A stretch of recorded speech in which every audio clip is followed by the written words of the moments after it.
He's not changing a regime. He's changing the global regime. Who runs the global regime? There's two things.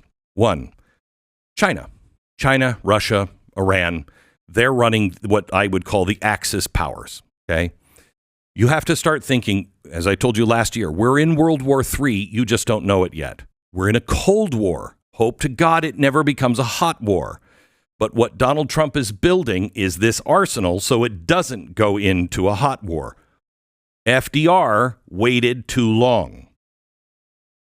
At the pace that Donald Trump is running, it may not be too late. But what is the regime? One, China. There are only three choices of where this all ends, okay?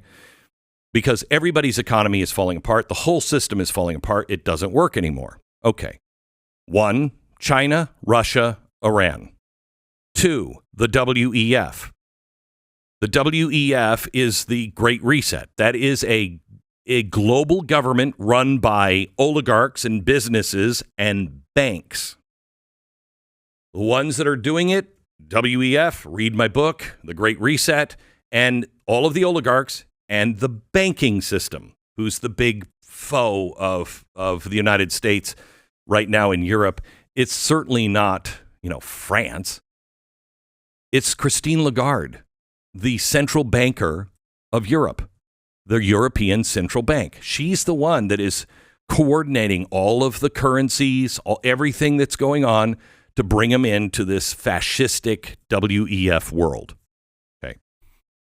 So those are your two choices. Donald Trump has come up with another choice, and that is America First, which is bucking the entire system.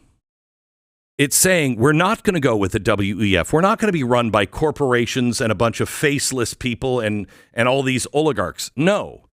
And we're not going to be run by the Chinese. And we're not going to go that road. We believe in America and the American system.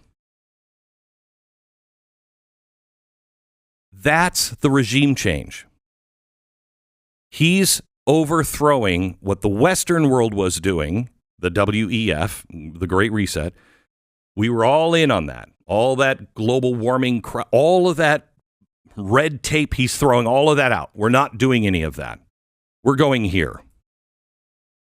I believe Donald Trump has given up on Europe. It's over. They can go their own way. They're going the wrong direction. They're never going to change. It's over. He has written the Far East off as communist China run, and the Middle East, he's negotiating with everybody. He's negotiating in some places where I'm like, I don't like that. I don't like what you're doing. Why are you negotiating with these people at the table? Because he's trying to build the arsenal of the West. He's taking our foes and trying to make them as much of allies, kind of like what we did with Stalin. Bring them in enough so they don't fall on the other side. Okay? Now, let me tell you how I got here. Marco Rubio said the other day, we're going after the cartels and the oligarchs. And how I heard that was, we're going after the cartels. I'm out.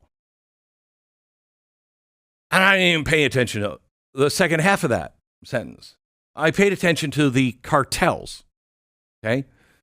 If I'm a cartel, and this is the way our American president and the whole global system has always played this. Let's just start. What is a cartel? How does a cartel work? You have a mob boss, if you will, and they are going to sell something that is illegal, be that people or drugs.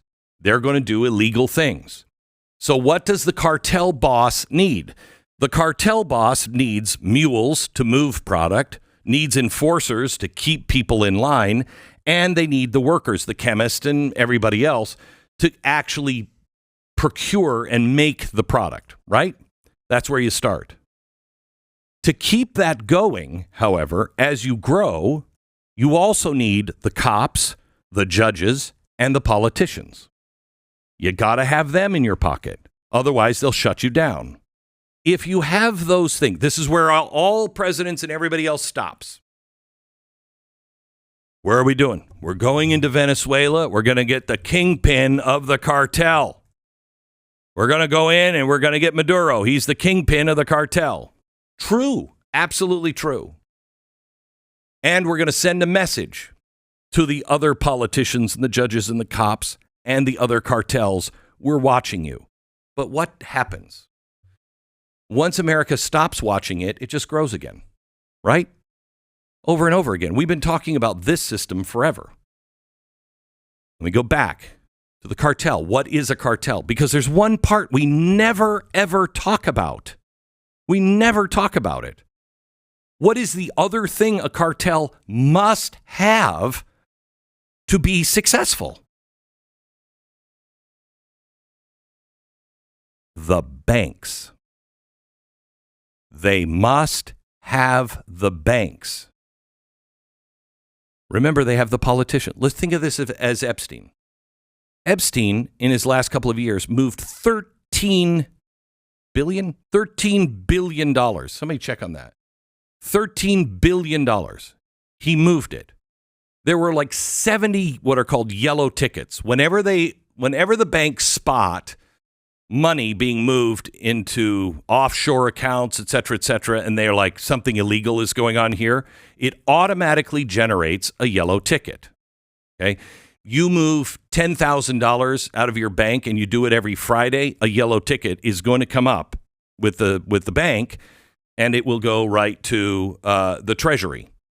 And the Treasury then says, officers, go look into this. Something funny's going on.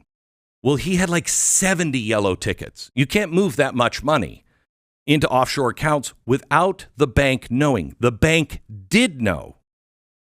The Treasury knew. But for some reason, neither the bank nor the Treasury did anything about those yellow tickets. So is the problem just Epstein? Is the problem, if Epstein were in jail today, he's dead, but let's say he's in jail today and what's-her-face is in jail today, did we get the bad guys? No. We got some of the bad guys, but we didn't get the bad guys that made it all possible. We didn't go after the bank. We didn't go after the Treasury. What the hell happened here? Nobody wants to look into that.